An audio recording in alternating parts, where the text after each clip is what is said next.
Vous êtes Cancer, Scorpion, Poisson, alors votre élément fondamental est l'eau. Qu'est-ce qui réunit ces trois signes sous un même élément? Sont-ils faits pour s'aimer entre eux ou doivent-ils trouver l'âme sœur chez un autre signe et autre élément? Et au fait, pourquoi dit-on que le Scorpion est signe d'eau? Voilà qui mérite quelques réponses. Sommaire signification des signes d'eau. Le Scorpion, un signe d'eau, caractéristiques de signes d'eau ensemble, meilleure compatibilité. Les signes d'eau interrogent. On les trouve souvent insaisissables, trop dépendants de leurs émotions, pas assez ouverts sur la réalité. Pour en savoir plus sur eux, et peut-être sur vous-même, découvrons leurs caractéristiques et envisageons avec quel type de partenaire ils pourront s'épanouir, qu'ils soient Cancer, Poisson mais également Scorpion. Quelle est la signification des signes d'eau? L'eau est le dernier des 4 éléments sur lesquels s'appuie l'astrologie occidentale pour classer les signes zodiacaux selon leur profil psychologique. L'élément eau est féminin et correspond à des personnes plus introverties, ayant un monde intérieur plus actif, une cérébralité plus importante. Pourquoi le Scorpion est-il un signe d'eau? Si on comprend que le Poisson et le Cancer sont en correspondance avec le signe eau,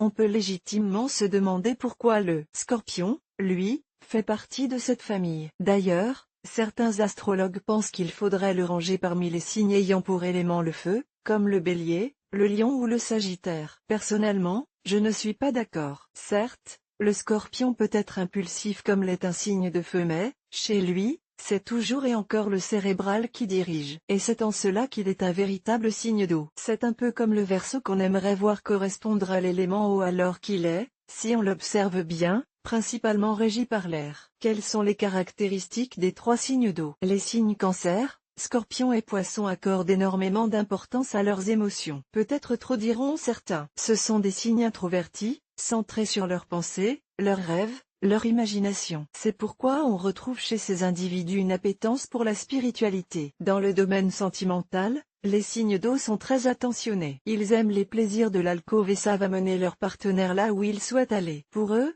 la sensualité est très importante dans une vie de couple mais elle doit s'accompagner d'un certain raffinement. En termes de sociabilité, les signes d'eau sont appréciés pour leur conversation, leur hauteur d'esprit. On les aime également pour leur capacité d'empathie et leur grande gentillesse. Mais on découvre rapidement qu'ils peuvent aussi être très colériques si quelque chose leur déplaît. Le Scorpion, je l'ai dit plus haut, illustre bien cet aspect. En fait, s'ils aiment côtoyer du monde, rencontrer, échanger, partager, ils ressentent des besoins de solitude, des moments où, seuls avec eux-mêmes, ils pourront se réfugier dans leurs pensées et oublier le tumulte qu'ils ressentent peut-être plus intimement que les autres. 2 signes d'eau ensemble, oui ou non? Disons-le, un couple de signes d'eau a peu de chances de durer. 2 personnes extrêmement sensibles, très dépendantes de leurs émotions risquent de ne pas se comprendre. Un paradoxe me direz-vous mais non, quand on a tendance à s'enfermer dans son monde intérieur il est toujours plus sain de vivre avec une personne qui respecte cet aspect mais tente aussi, de temps en temps, d'y remédier, de créer plus d'ouverture vers l'extérieur. D'ailleurs les signes d'eau en ont besoin. S'ils sont naturellement et excessivement cérébraux, ils ont conscience que cela les fait parfois tourner en rond. C'est pourquoi ils ont besoin que leur partenaire sache les tirer par la manche. Alors, puisqu'il faut choisir, ma réponse ira vers le non. Les meilleures compatibilités avec les signes d'eau. Pour les signes d'eau,